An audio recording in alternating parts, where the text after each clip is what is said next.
So as far as the Election Commission is concerned, 2 leads out of 70, ladies and gentlemen, and both of them have the BJP in the lead. Can I then quickly get in the Aam Aadmi Party spokesperson to respond to the Election Commission leads? I know, I understand, Mr. Reddy, it's too early to say. I understand all of that.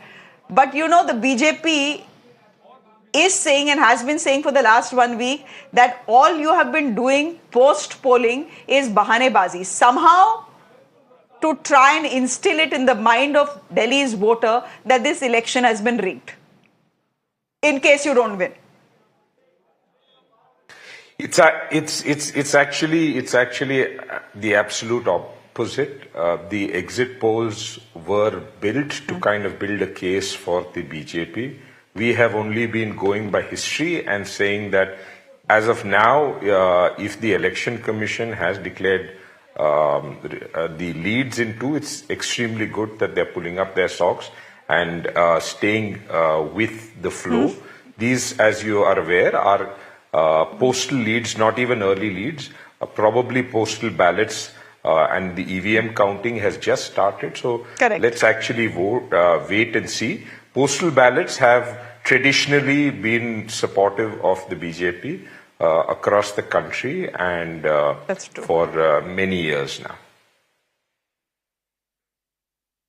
So postal ballots will usually be government servants. Correct. That's a very fair point. And that is a fair point to make. Postal ballots are usually government servants who couldn't come to vote in Delhi and therefore have sent it via post, have sent their ballots via post. Right. But the fact also is, Ruhi, that the budget seems to have changed something on the ground for the BJP, that the urban middle class that likes Arvind Kejriwal, because you don't get 68 and then 62 seats in Delhi without the urban upper middle class liking you, because the middle class is what, 67% of Delhi's voter. Right. So they like the Aam Aadmi Party, they like Arvind Kejriwal, but the point is, they also like Narendra Modi because they vote for him every election. They don't, that's very clear. 7 out of 7, 7 out of 7, 7 out of 7. 3 elections in a row. 3 elections back to back in a row. This time it seems the BJP could have won Delhi via the budget and via getting the income tax slabs lowered, people who are in the middle class bracket not having to pay taxes, etc.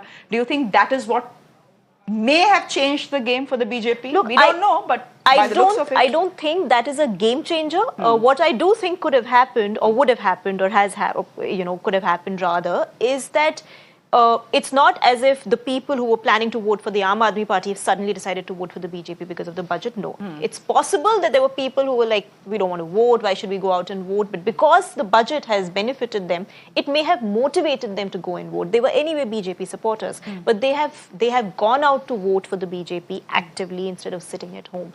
I think that is what would have changed. I don't think an Aam Aadmi Party voter has switched over to the BJP because of the budget. I think that is a bit of a stretch. The analysis, at least till last night, was this, that the urban upper class male has voted for the BJP. Even those who were voting for the Aam Aadmi Party in previous elections have voted for the BJP because of what the budget has done for them.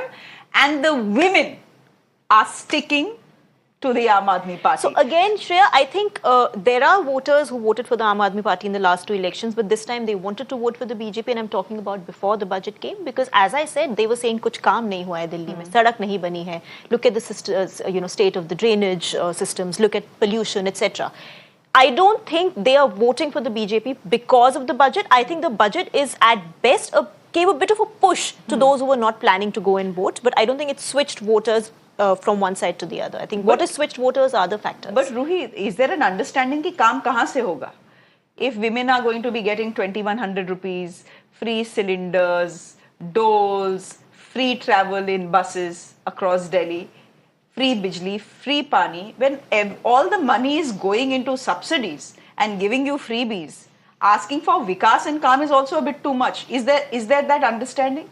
Because there are no free lunches in this world. Again, there are 2 schools of thoughts. As I said, the economically disadvantaged appreciate the freebies, right? Because for them it's useful, they want it, and as you move up the economic ladder, that's where the Aam Aadmi Party starts to stumble a little bit, because that's where the demand for politics has been, we work for the poor. That is true, Shreya, but that can work only up to a certain point. See, what happened initially, and that's my understanding, is that the kind of work Sheila Dikshit did on the infrastructure front, the Aam Aadmi Party was clever to realize whatever they do would be incremental. It wouldn't give them that big bang sort of, a statement. So they pivoted to the social welfare sector.